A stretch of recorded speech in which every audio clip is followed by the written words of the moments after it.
our daily bread. Who are you, Lord? By age 16, Luis Rodriguez had already been in jail for selling crack.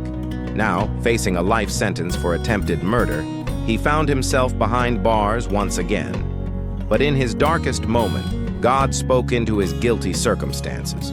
Luis remembered how his mother had taken him to church when he was younger. Feeling God tugging at his heart, he repented of his sins and gave his life to Jesus.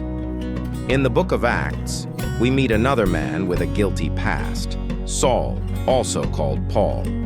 A zealous persecutor of Christians, he was guilty of violence, hatred, and even murder, Acts 9:1. He was present at the execution of Stephen, the first Christian martyr, Acts 7:58.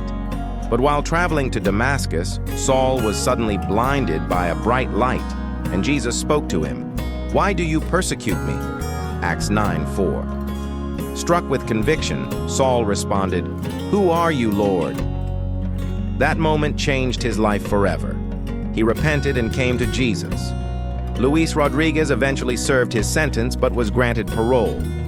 Since then, he has dedicated his life to prison ministry, sharing the message of God's redeeming grace in the U.S. and Central America. God specializes in redeeming the worst of us. He tugs at our hearts and speaks into our guilt-ridden lives, offering us a new beginning in Him. No sin is too great for His mercy, and no past is beyond His power to redeem. Reflection. Questions. What guilt are you experiencing or have experienced? How do you sense God calling you back to Himself? Prayer. Dear Jesus, I've strayed from you, but I feel you tugging at my heart. Forgive me of my sins and draw me back to you. Amen.